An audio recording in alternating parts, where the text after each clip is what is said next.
পাট শাক রান্না করব। কড়াইতে আমি পেঁয়াজ কুচি দিয়ে দিলাম আর 5 থেকে 6টার মতো কাঁচামরিচ ফালি করে কাটা দিয়ে দিয়েছি। পাট শাক আমি ভালো মতো ধুয়ে এরপরে কেটে নিয়েছিলাম, সেগুলো দিয়ে দিলাম। সামান্য পরিমাণ লবণ দিয়ে দিচ্ছি। যতটুকু পরিমাণ পাট শাক নিয়েছি সেই অনুযায়ী কিন্তু লবণের পরিমাণটা দিয়েছি। এখন সব কিছু ভালোভাবে নেড়েচেড়ে মিশিয়ে নিচ্ছি।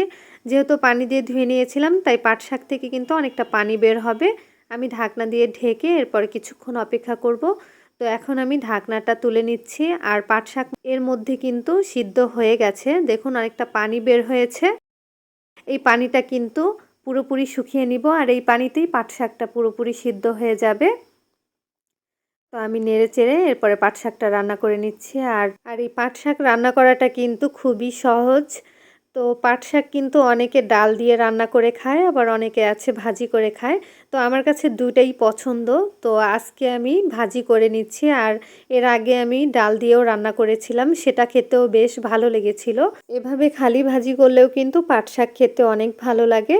তো পাট শাক কিন্তু এই পানির মধ্যেই খুব ভালোভাবে সিদ্ধ হয়ে গেছে। একটু পরপরই নেড়ে দিয়েছি, কারণ এভাবে করে নেড়ে দিলে কিন্তু পাট শাকের কালারটা সবুজই থাকবে, সেজন্য কিন্তু নেড়ে দিচ্ছি।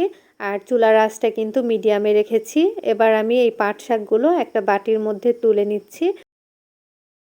পাট শাকটা আমি এখন বাগার দিয়ে রান্না করে নিব।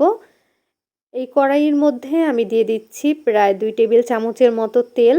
তেলের মধ্যে দিয়ে দিলাম শুকনা মরিচ। আমি এখানে 3টা শুকনা মরিচ নিয়েছি আর মরিচগুলো একটু ভেঙে দিয়েছিলাম।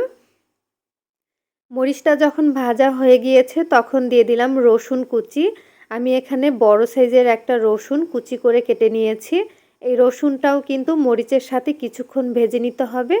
রসুনটা যখন এরকম ভাজা হয়ে যাবে তখন আমি আগে থেকে সিদ্ধ করে রাখা পাট শাকগুলো দিয়ে দিচ্ছি।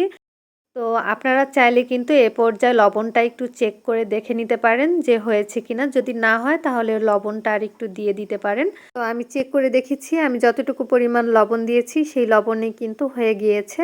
এখন এই পাট শাকটা আমি নেড়েচেড়ে প্রায় 2 থেকে 3 মিনিট ভালো মতো ভেজে নিব, তাহলেই কিন্তু এই পাট শাক ভাজিটা হয়ে যাবে। এখন কিন্তু অনেক পাট শাক পাওয়া যায়, তাই ভাবলাম আপনাদের সাথে পাট শাকের এই রেসিপিটা শেয়ার করি। যারা পারফেক্টভাবে পাট শাক ভাজি করতে জানেন না তারা কিন্তু আমার এই রেসিপিটা ফলো করতে পারেন। তো এখন পাট শাক ভাজিটা কিন্তু পুরোপুরি হয়ে গেছে আর যেইটুকু পানি রয়েছে সেটা কিন্তু এভাবে নেড়েচেড়ে ভাজি করে নিলেই কিন্তু শুকিয়ে যাবে। তো পাট শাক ভাজি কিন্তু আমার অনেক বেশি পছন্দ। আপনারা কে কে পাট শাক খেতে বেশি পছন্দ করেন অবশ্যই কমেন্ট করে জানাবেন।